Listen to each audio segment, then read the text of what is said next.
سورة المباركة الفاتحة.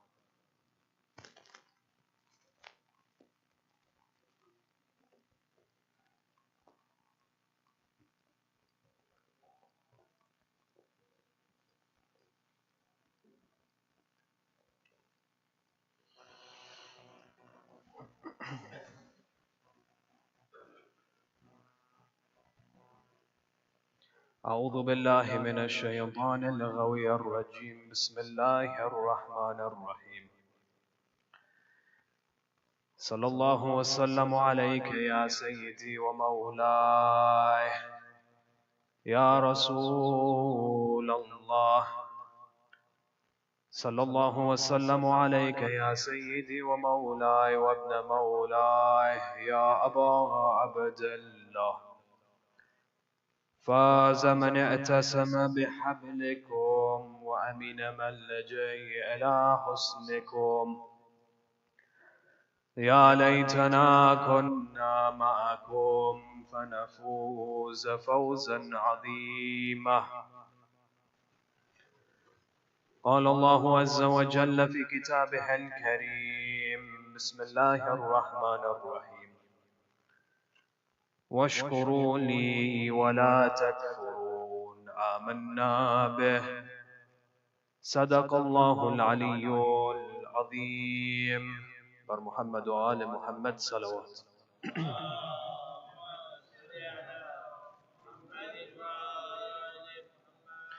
Respected elders, scholars, brothers and sisters, Assalamu alaikum wa rahmatullahi wa barakatuh. The idea of showing gratitude, the idea of showing shukr to one another is an important message found within the Holy Quran and of course within the riwayat of the Ahlul Bayt alayhim as-salam. So you find when you turn to certain verses in the Holy Quran, Allah subhanahu wa ta'ala says, وَاشْكُرُوا لِي وَلَا تَكْفُرُونَ, and thank me, be grateful towards me, and do not show kufran and ni'mah. وَلَا تَكْفُرُونَ, do not show kufran and ni'mah, meaning do not be ungrateful to the ni'mat that I have given you, that I have blessed you. In other verses, for example, when he refers to the family of Dawood, he says, وَأَعْمَلُ عَلِ دَاوُودَ شُكُورًا. O family of Dawood. Who is Nabi Dawood? The father of Nabi Sulaiman. Nabi Sulaiman was considered a person who was given a kingdom. No other person was given a kingdom like his. And his father, of course, was a king as well. And that inheritance went down to Nabi Sulaiman alayhi salam. Allah subhanahu wa ta'ala says, O family of Dawood, be grateful. وَقَلِيلًا مِنْ عِبَادِيَ شَكُورًا. That a few from amongst my slaves, a few from amongst my servants are considered to be grateful in their lives. So you find from here, from this perspective, you find that the idea of shukur or shukr, to be grateful towards the ni'mat that Allah subhanahu wa ta'ala has given mankind, is there, promoted in the Holy Quran. Allah encourages us to show thankfulness towards Him. And likewise, when you refer to the riwayat of the Ahlul Bayt alayhim salam, there is one narration narrated by the Holy Prophet sallallahu alayhi wa alihi.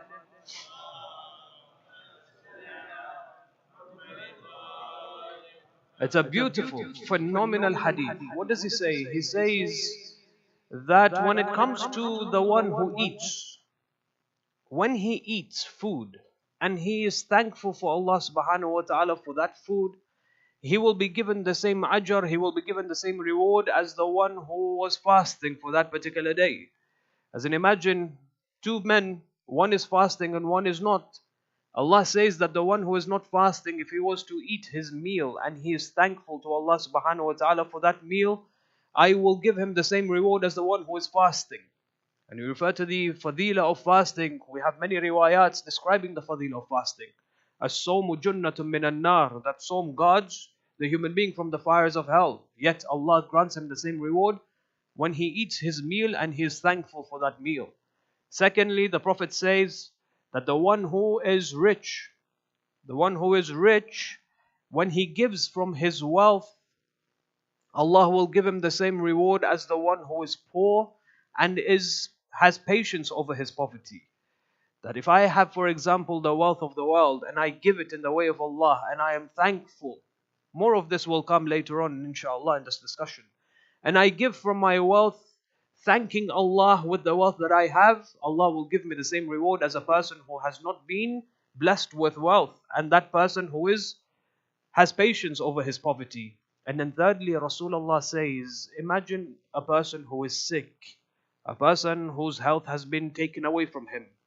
This person who has his health taken away from him, Allah will reward the one who has health. And when he has health, he is thankful for his health, Allah will reward him with the same reward as a person who is sick and his patience over his sickness. So you find from this particular hadith, Rasulullah begins to speak about the fadila of the one who is thankful towards Allah subhanahu wa ta'ala. Then the question that is raised amongst the ulama, and it's a very interesting discussion, it's a theological discussion, that when it comes to these riwayats, that where the Ahlul Bayt promote the act of giving thankfulness, and you come across these ayats of the Holy Quran where Allah subhanahu wa ta'ala encourages His slaves and His servants to show thankfulness towards Him, they're not introducing something new. Allah subhanahu wa ta'ala doesn't say that it's wajib to show shukr and it's haram to show kufran and ni'mah, to be ungrateful. He's not introducing something new to us. Why? Because the act of shukr in itself is innate within us. The act of shukr, to show gratefulness and to show thankfulness to someone, is aqli. It's something intellectual. It's logical. Let me give you an example. If I was to come to your house, for example, as a guest, you're the host, I'm the guest. I came to your house, I sat down, and you presented to me some meals. You presented to me a meal, some halwa, for example, some mitai. Yes, I ate this food, and I was thankful for your hospitality. But how do I behave with you? The way I behave with you shows what type of person I am. So if I was to turn to you and behave with you as if, for example, I deserve these blessings that you've shown me, that I show no thankfulness towards you, how would you react to my behavior? Would you say this is perfectly fine? You, Sheikh, for example, you deserve these thanks, you deserve these blessings. You don't need to be thankful towards me. You say no. In fact, if I show disrespect to you, if I'm ungrateful towards you and I behave as if that I deserve what you've given me, I deserve the blessings that you've given me, you as the people would turn to me and reprimand me. You would condemn me for my actions. You would look down on me. You would demean me. This is how we behave. This is how the people in society behave. But if I was to turn to you and be thankful towards you, if I am thankful towards you, you would say that this is in fact something that is praiseworthy. Thankfulness is wajib, aqlan, it's wajib intellectually. Allah doesn't need to tell me that it's wajib shari'i to thank people when they bless you with certain ni'amat. When we turn towards Allah subhanahu wa ta'ala and we interact with Allah subhanahu wa ta'ala on the same level, Allah, what has He given us? Allah has given us ni'amat that have surrounded our lives. Every dimension of our lives is surrounded with blessings. Allah has given me the blessing of life. Allah has given me the blessings of existence. Allah has given me the blessings to think. Allah has given me the blessings to be able to move. There are many people in this world who are not able to move. Allah has given me the blessings to hear. Allah has given me the blessings to see. Allah has given me the blessings to smell and to taste, and to be able to ponder and to be able to get knowledge and to be able to interact with my knowledge. Allah has given me a personality and I should be thankful for this personality.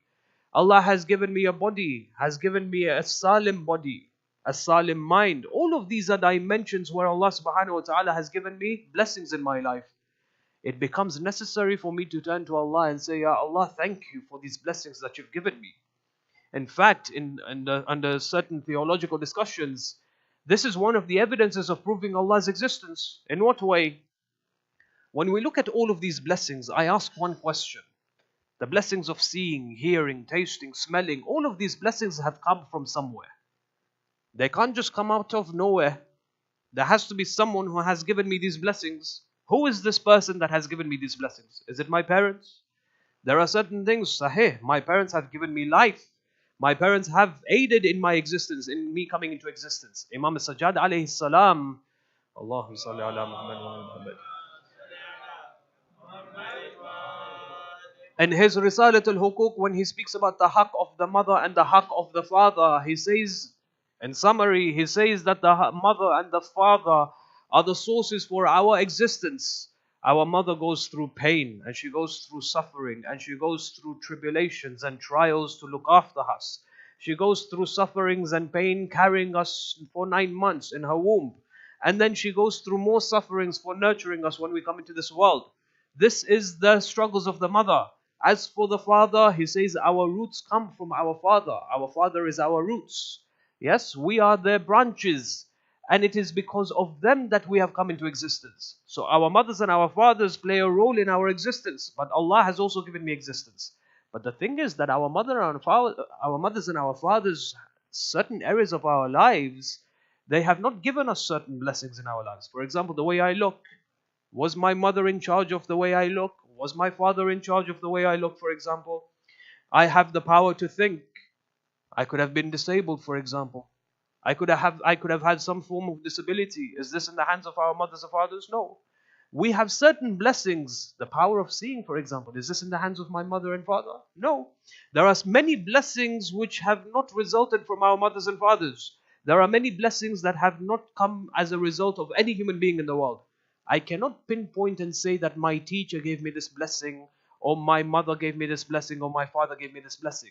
Rather, I say to myself, it is Allah subhanahu wa ta'ala, it is someone else who has given me this blessing, not any other human being. It points me towards a higher reality. There is no way where I can come to the conclusion and say these blessings have come in my life out of chance. Nothing comes into existence out of chance. When you are guided by this form of thought, when you have the ulama guiding you to the way, in this way of thinking, you come to one conclusion, that it is Allah who has given these blessings. So the ulama came forward and said that one of the benefits, one of the advantages of showing shukr towards Allah subhanahu wa ta'ala is that it enforces our theological beliefs. It enforces our belief in Tawheed. We can now start applying Tawheed in our lives practically, not just intellectually. It begins to change the way we interact with Allah subhanahu wa ta'ala. Sallu ala Muhammad wa ala Muhammad.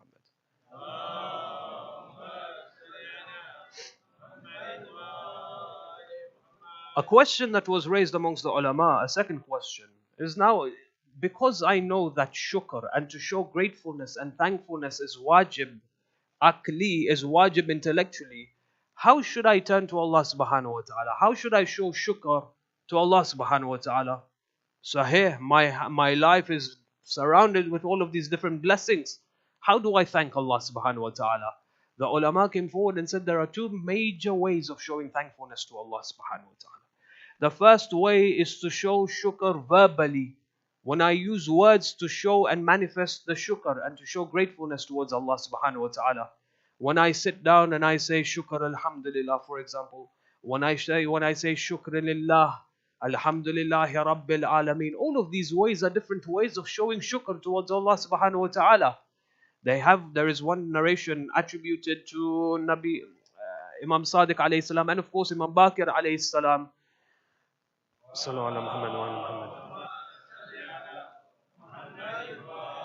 This particular hadith is attributed to both of these imams. They say one day the Imam alayhi salam lost his mule.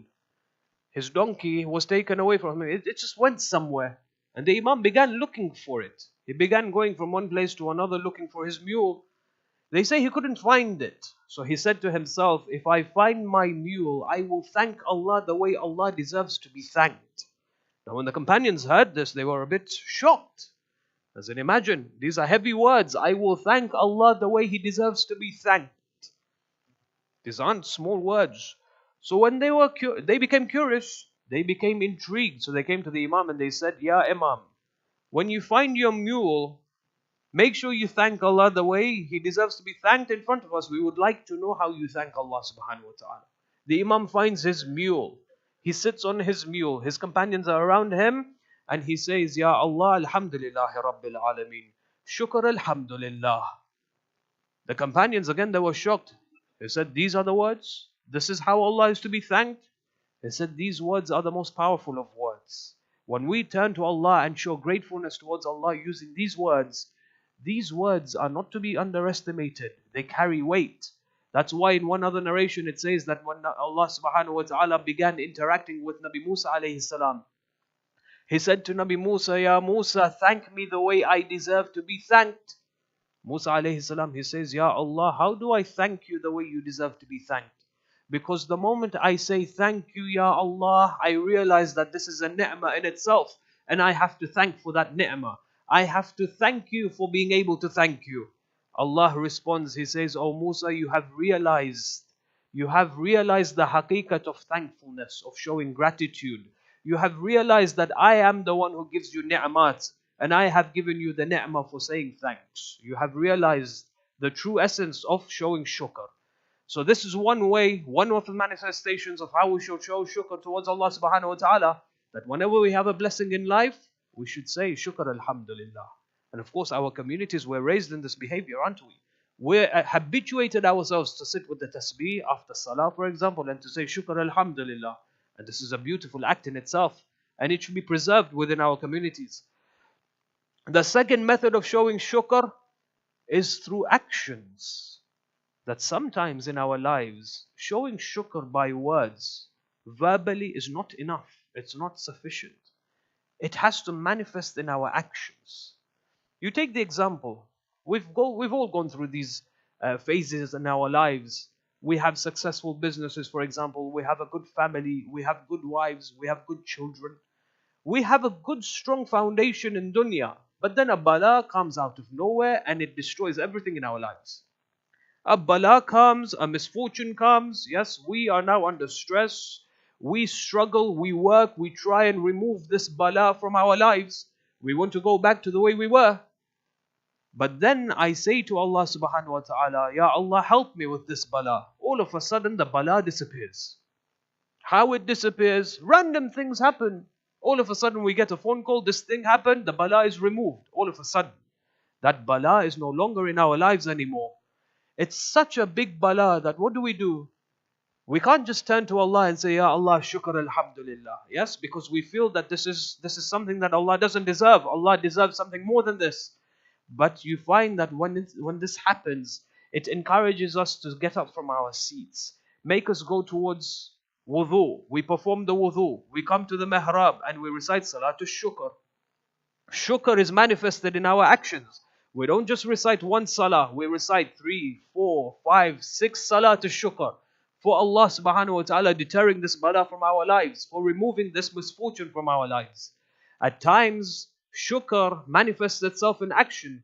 At times, no, it's something more than just reciting salah and doing ibadah. At times, you find, for example, you're in the haram of Amir al-Mu'mineen alayhi salam. You're in the haram of Abu Abdullah Imam al-Husayn salawatullahi wa salamuhu alayhi.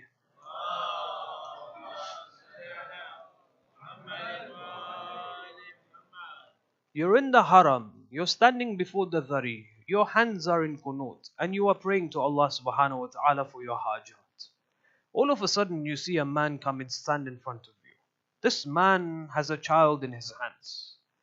He has a child in his hands and this man is crying. He is crying and crying and crying. Ya Aba Abdullah adrikni.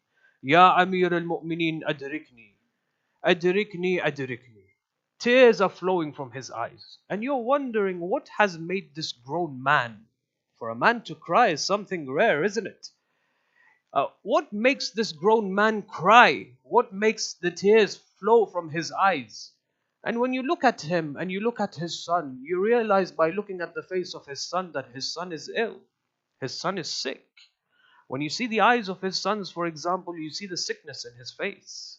And then you turn to Allah and you say, Ya Allah, there's a feeling that begins to conjure up within you. There's a feeling that makes you break your heart. You turn to Allah and you say, Ya Allah, I also have a son at home. My son is healthy, but his son is sick. Ya Allah, you have blessed me with a healthy son, but you have not given this person the blessings of having a healthy son.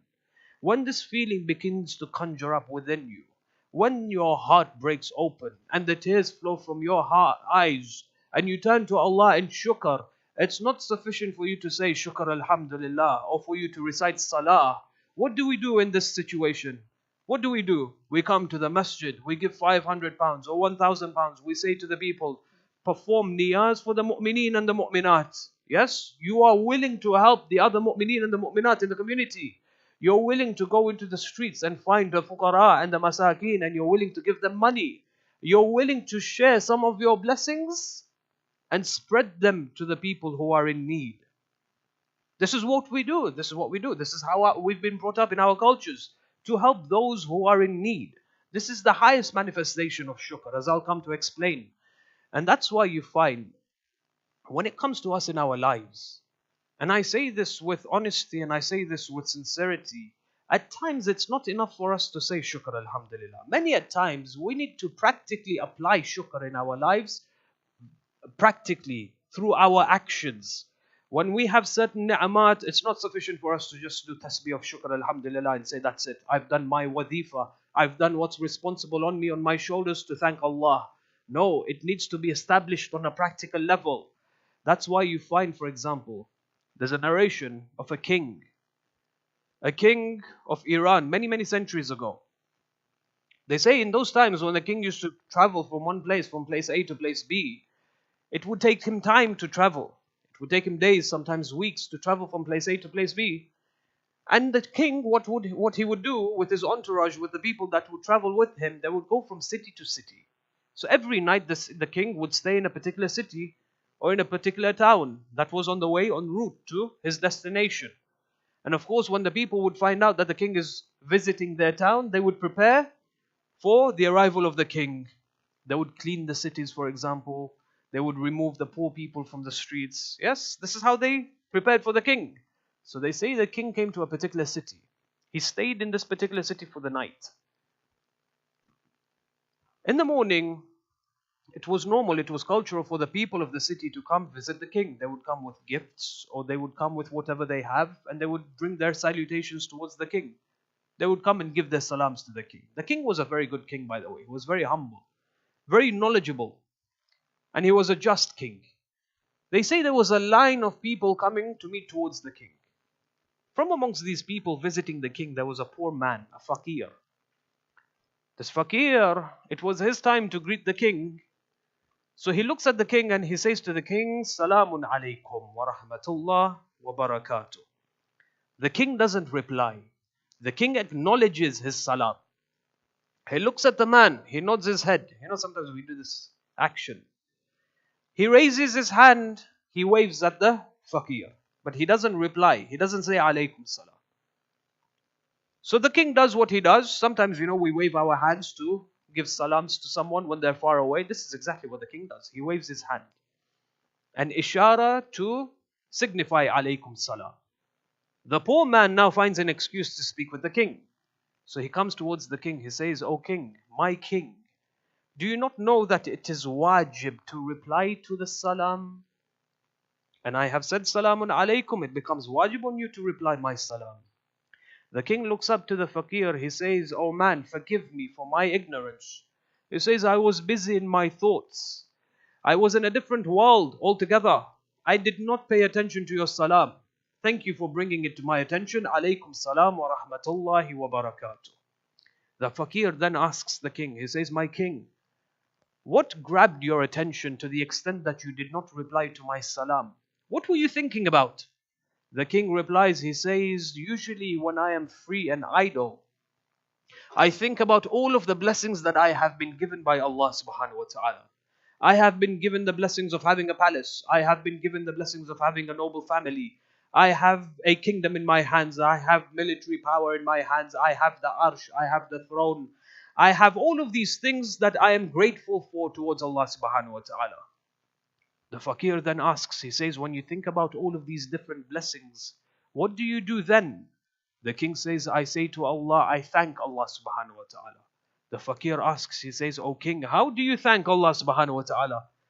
He says, O fakir, O man, I thank Allah by saying shukr alhamdulillah.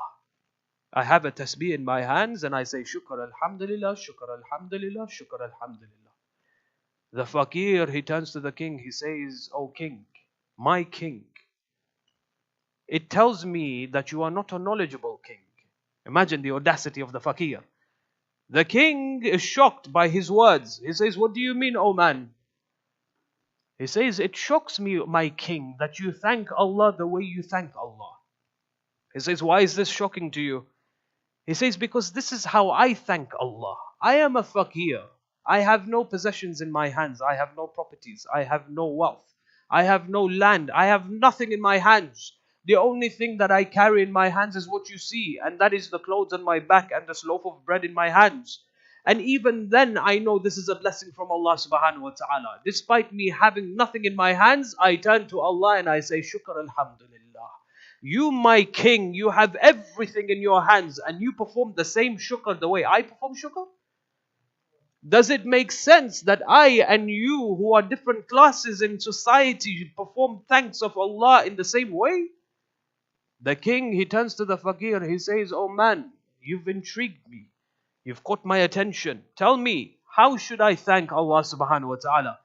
The fakir, he replies, he says, my king, you have been given the throne. When you sit on your throne, perform the thanks of Allah. Your shukr is to make sure that those who are beneath you are looked after. You have the throne. When you sit on the throne, make sure that you do not deprive others of their rights. Do not be greedy and do not take their rights away from them. Do not trample on the rights of others.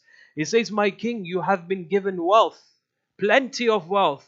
Your shukr for the wealth that you have is that you distribute it to the people of your community, to the people of your society, to the people who are underneath you. Make sure that the money reaches the poor and the fuqara and the masakin and the aitam, the orphans. Make sure your wealth reaches the widows and make sure that it looks after them.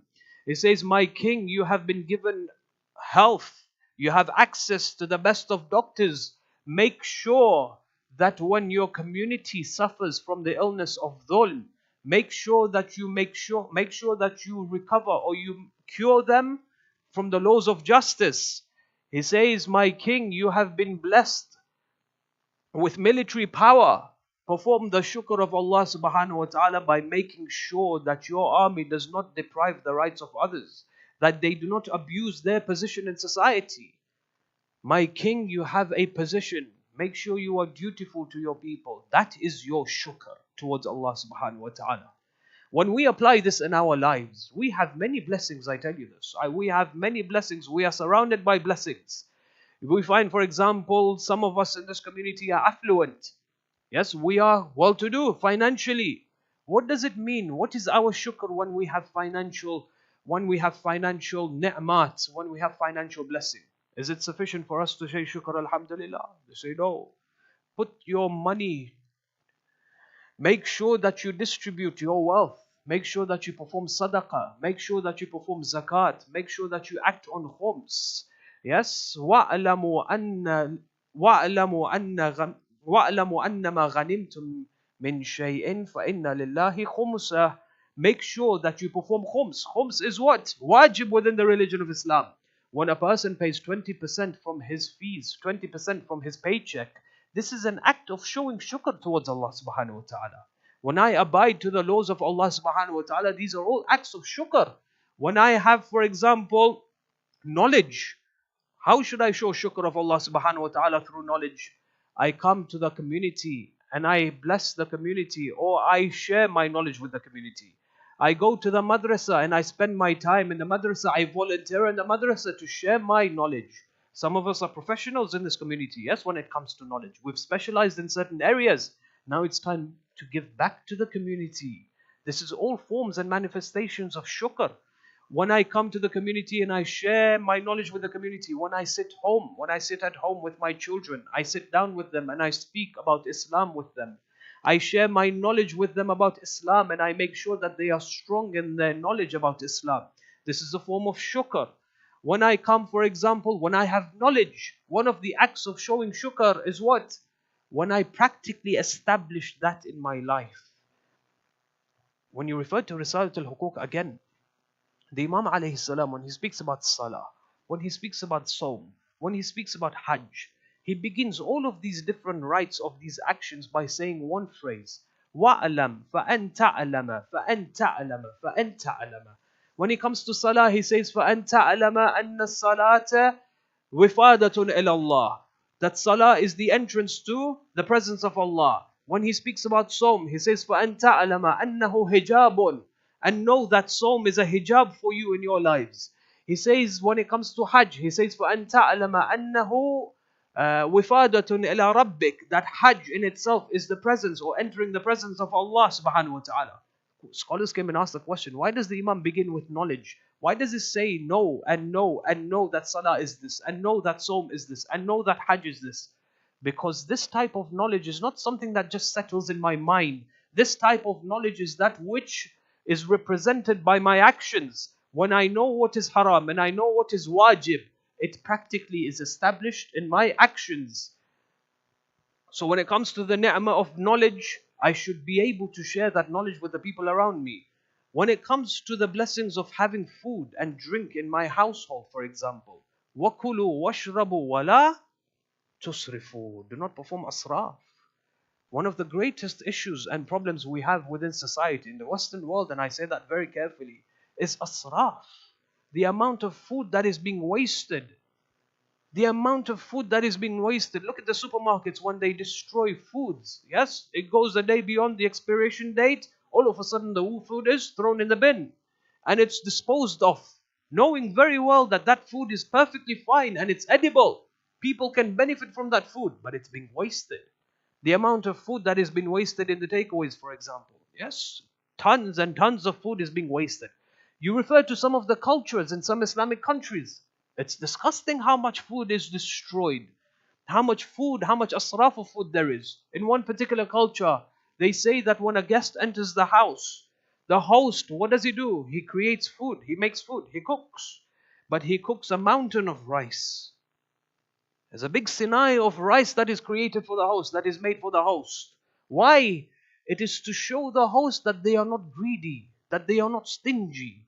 It is an act of showing generosity to the host. Yes, the bichara, the host only has a plate of food. A plate the size of my hand. That's how much he eats. What happens to the rest of the food? What happens to the mountain of rice that is made? They say they throw it in the street so that the birds can come and eat them. The asraf that happens in our communities. You go to certain communities in the UK. Certain communities in the UK, they serve the mu'mineen and the mu'minat of the community by making niyaz. When the food is over, when the niyaz is finished, yes, there's leftovers. Instead of packing the leftovers for the neighbors and creating a relationship with the neighbors, instead of allowing the mu'mineen to take the food home, there's a whole sinai of rice that's left over. What do? They take it and they dump it in the sink. The stories that I've heard of what people tend to do in the kitchens of the masajids is unbelievable, the amount of asraf that is there. وَكُلُوا وَاشْرَبُوا, this is a ni'mah from Allah subhanahu wa ta'ala. Eat and drink. وَلَا تُسْرِفُوا, do not perform the asraf of Allah subhanahu wa ta'ala. Do not perform the asraf of all of these na'amat.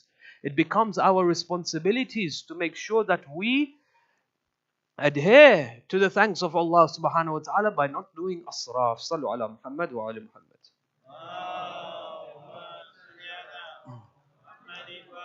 And this brings us to the most important area of our discussion. What happens when a person begins to do kufran and ni'mah? When a person begins to show, when he is ungrateful towards Allah subhanahu wa ta'ala for the ni'mat that he has. You know, a question is raised. It's a beautiful question. Question is, we have certain ni'mat, we have certain blessings in our lives. And our lives depend on these blessings. Some of us, we have children. And these children are dear to us in our hearts. Some of us have wealth, and this wealth is dear to us in our hearts. Just the thought of having to lose this wealth, just the thought of having to lose our businesses, just the thought of having to lose our sons and our daughters and our families, it breaks our heart, doesn't it? It makes a grown man cry when he just thinks about losing his son or losing his daughter. It renders this person into tears. How can I safeguard the ni'mah that I have in this world? How can I make sure and guarantee that Allah will not take this away from me? One of the things is within the Holy Quran. The answer is given within the Holy Quran. That when you engage in the shukr of Allah subhanahu wa ta'ala, Allah will guarantee that that ni'mah will stay for you. In fact, Allah will لَأَزِيدَنَّكُمْ, Allah will increase that ni'mah for you. That when we turn to Allah and say, Ya Allah, thank you for these blessings that I have, not just verbally but through practical application, Allah will increase that ni'mah that we have in our lives. But the opposite also stands, that if we were to be ungrateful towards Allah subhanahu wa ta'ala, If we turn to Allah and say, and we are ungrateful towards Him for the blessings that we have, Allah will deprive us from that blessing. He will take it away from us. And that is guaranteed. Yes, that is definitely guaranteed in the same verse in the Holy Quran. That those who are ungrateful towards the ni'mat of Allah, Allah will bring down His adab for that person. Imam Sadiq alayhi salam, salawatullahi wa salamu alayhi,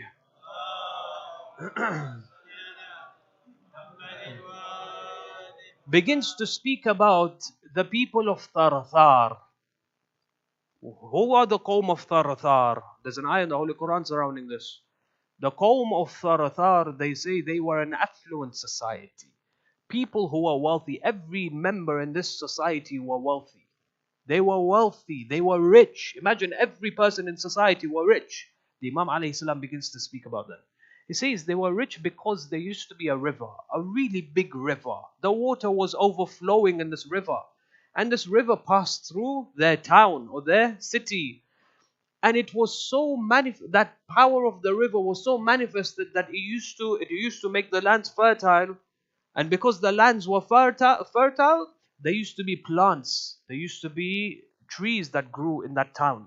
The town was a green town. Yes, they had many plants growing in that particular town. They had trees of fruits. They had fruits, this fruit, that fruit. They had vegetations. They had barley and wheat and rice growing in that town. They were affluent. They were able to take this. They were able to make food from this. They were able to import, export. And they became rich from all of their tradings. They say that they became so rich that they became arrogant. What did they used to do? This is the hadith of the Imam. What did they used to do? They used to make bread. This was their speciality. They used to make bread. They became so arrogant that they would clean themselves after going to the toilet with bread. This is the hadith. This is how much asraf they used to perform. That they used to clean themselves using bread. Forget using water. Forget using anything else. They say one day a wise man came towards them. Whether it's a prophet or not, that's unknown. This wise man comes towards the people of Tarathar and he says to these people, "Oh people, what are you doing? You're using bread to clean yourselves? Use water, use dirt, use sand, use the trees, use the leaves of the trees, use something else. Why use food? Food is something that people benefit from. Food is something that people rely on. There are people starving in the world today and you are using food to clean yourselves?" When you do such asraf, when you engage in asraf of the ni'mah of Allah, Allah will deprive you of these blessings. They say there was an old woman. This old woman, she came to this wise man. She said, "Oh wise man, keep your mouth closed. Shut your mouth. We don't want to listen to this adab of Allah and how Allah will remove His blessings from us. We are an affluent society. We have established ourselves financially. Yes, we dominate the markets. We are rich. We do not scare us with the words of Allah subhanahu wa ta'ala. Do not scare us by telling us that the adab of Allah will come and befall upon us." They say this wise man turned around and he walked away. He left the town. He left the city of Tharthar. They say Allah subhanahu wa ta'ala, what does He do? He dries up the river. The river within a short span of time, the water stops flowing, the river dries up. When the river dries up, all of the crops die. Everything they had was lost. The people of Tharthar, they say they used to be very affluent. There was so much ni'amat. They say in one particular narration, they say the ni'amat was such magnificent that they used to have a forest. This forest was because of the river. And this forest was so wide and long that it would take a person from one end to travel from one end of the forest to the other. It would take him 10 days. 10 days to go from one side of the forest to the other side. And this forest was so beautiful that the sunlight would not go past the trees. That's how beautiful and magnificent the trees were. That when you were to walk within the forest, the sunlight would not be able to reach you. And all of that was lost. Why? Because of kufran and ni'mah. When a person begins to show ungratefulness towards his ni'mah, towards the ni'mah that Allah subhanahu wa ta'ala has given him. And that's why the scholars have really, really encouraged us. And they have motivated us to turn to Allah subhanahu wa ta'ala and to show shukr towards Him. To show gratitude towards Him from all of the blessings that we have in our world. That, as human beings, we have this normal thing. It's normal for us to behave in this particular way. That when there is something that we want in life, what do? we change our lifestyle. We make sure that this particular thing that I don't have, I have it in my life. I I turn everything in my life towards that particular thing. Yes, I divert my attention towards it. I exhaust my efforts to get that particular thing. But at the same time, I ignore the hundreds of different blessings that I have. I focus on the one blessing that Allah has not given me, and at the same time, I ignore the hundreds of different blessings that Allah has given me. And this brings about what? Sadness. It brings about unhappiness. It brings about depression in one's life. One of the aspects, one of the areas where our ulama say to combat depression is, rather than thinking about the things that you don't have in life, why don't you think about the things that we do have in life? We have families, we have friends, we have the power to think and the power to see. We went through these ni'amat that Allah subhanahu wa ta'ala give us. If we were to sit down and list all of the ni'amat that we have, I guarantee you the ni'amat that we have overpower and overwhelm all of the ni'amat that Allah subhanahu wa ta'ala has not given us. And so we should be thankful towards Allah subhanahu wa ta'ala for all of the ni'amat that He has given us. And we come to Sayyidah Zainab salamullahi alayha. She manifested shukr, especially when it came to Karbala. They say that when the women folk and the children of the Ahl al-Bayt were taken towards Kufa from Karbala, they were taken in chains. Yes, they were taken chained. Chains were in their necks and chains were around their hands, and they were chained in their feet, and they were dragged from Karbala to Kufa. When they entered the courthouse of Ibn Ziyad, what does Ibn Ziyad say to Sayyidah Zainab salamullahi alayha? He says to her, Ya Zainab, how do you feel? What did you see when Allah subhanahu wa ta'ala ordered your son to be killed? When Allah subhanahu wa ta'ala ordered your brothers and the brothers of your families to be killed? Sayyidah Zainab replies with a beautiful statement. She says, I saw nothing but beauty. I saw nothing but goodness. Yes, this was the positivism that Sayyidah Zainab salamullahi alayha demonstrated after going through Karbala and after experiencing the whips of Shimr. La'natullah alayh. She turns to Ibn Ziyad. She says, Ya Ibn Ziyad, I saw nothing but goodness. This is a blessing from Allah subhanahu wa ta'ala.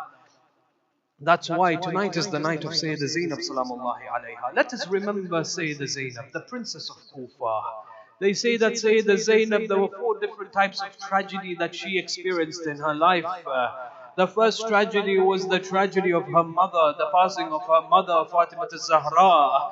They say that when the men of Medina came towards the house of Fatima al-Zahra, when they came towards the house, they kicked the door. When Fatima al-Zahra was attacked behind the door, when she fell on the floor, when the men of Medina entered the house and they began slapping Fatima al-Zahra, when they began whipping her with their whips and their weapons, they say Zainab was standing there. She witnessed all of their actions on their mother. When she witnessed the passing of her mother, this was the first tragedy that Sayyidah Zainab alayhi salam witnessed. They say that the second tragedy was the tragedy of Amir al-Mu'mineen alayhi salam. When Amir al-Mu'mineen was struck on the head by Ibn Muljam, when he returned to the house, Sayyidah Zainab would attend to his wounds. She witnessed every stage of his musibah. She witnessed how he left this world. She says, and she narrates, of course the narrations explain this beautifully. They say that in his final moments, Ali ibn Abi Talib alayhi salam turns to Imam al-Hasan. He shares a few words with Imam al-Hasan. He then turns to Abu Fadl al-Abbas. He shares a few words with Abu Fadl al-Abbas. He then shares a few words with Imam al-Husayn alayhi salam. When the Imam finishes his wasiyyah to his daughters and sons, they say that Bibi Zainab alayhi salam approaches Imam Ali alayhi salam and she says to him, she says, my father, I have been told by Ayman, she has narrated to me, what will happen on the 10th of Muharram. My father, tell me what will happen on the day of Ashura. I want to hear these words from you. I want to hear these words from you. Amir al-Mu'mineen responds, my daughter, have patience, have patience, have patience. My daughter, whatever Ayman has told you, it's the reality and it will indeed happen. My daughter, you will be brought in the streets of Kufa as slaves, as prisoners of the state. They will whip you, they will bring you, drag you by your necks. Your daughters and your sisters, your brothers will be killed. Every reality will happen on the day of Ashura. They say this was the second tragedy that Bibi Zainab alayhi salam witnessed, the passing of her father Amir al-Mu'mineen. The third tragedy was the tragedy of her brother Imam al-Hassan alayhi salam. When Imam al-Hassan alayhi salam was oppressed by his people, when Imam al-Hassan was then poisoned by his people, when Imam al-Hassan was poisoned, it was Sayyidah Zainab ibn Imam al-Husayn who used to look after him. They say that when he would vomit his liver, Zainab was there looking after the wounds of Imam al-Hassan. When he would regurgitate his liver, the Imam Sayyidah Zainab was there looking after him. This was the third musibah in the life of Sayyidah Zainab. The fourth musibah was what she witnessed in the plains of Karbala on the day of Ashura, when her sons were taken away from her, when her brother Abu Fadl al-Abbas was taken away from her, when her guardian Abu Fadl al-Abbas was taken away from her, when the companions of her Imam were taken away from her, and the greatest of the musibah, they say when Ali Akbar was taken away from her,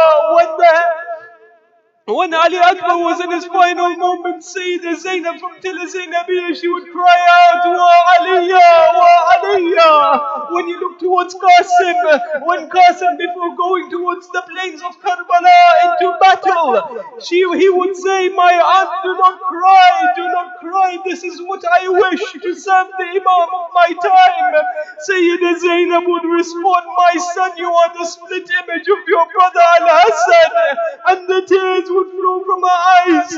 Sayyidah Zainab, when she witnessed Shimr ibn al-Joshin and the strikes in the neck of Abu Abdullah, she would cry, Wa Husayna, Wa Husayna. But it doesn't end. They are dragged from Karbala until Kufa, and from Kufa to Sham. They are humiliated every step of the way. When the whips of Shimr would hit her, when the whips of Shimr would hit her sisters and her daughters, she witnessed this every step of the way. The beautiful thing about Bibi Zainab alayhi salam was that she did not shed one shred of tear, one drop of tear did not fall from her eyes. She had to be strong. She was now the leader of the Imam's message. Imam Sajjad alayhi salam was weak, so the wilayah was transferred into her hands. She had to be strong. Not one drop of tear was shown in her face. She was strong. Until when Yazid ibn Muawiyah frees her. When they are freed, they say Bibi Zainab alayhi salam returns to Medina. When she returns to Medina, she goes straight to her home. She enters the home. What does she hear when she enters her home? They say that Bibi Zainab alayhi salam does not hear a single word. It is silent. Imagine a house where there are two children running, two boys playing with one another in front of their mother. But now she enters the home and she hears nothing. She doesn't cry. She enters the room of Own and Muhammad. What does she see when she enters the room? She sees two mattresses, the mattresses of Own and Muhammad. They say here her heart breaks and she begins to cry. The tears flow from her eyes. They say that in this moment her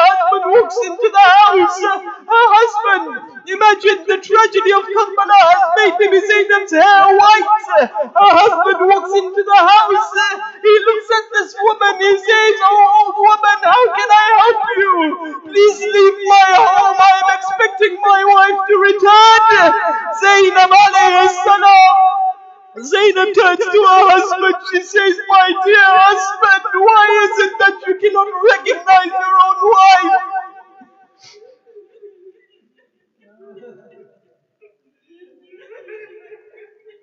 Inna lillahi wa inna ilayhi raji'un.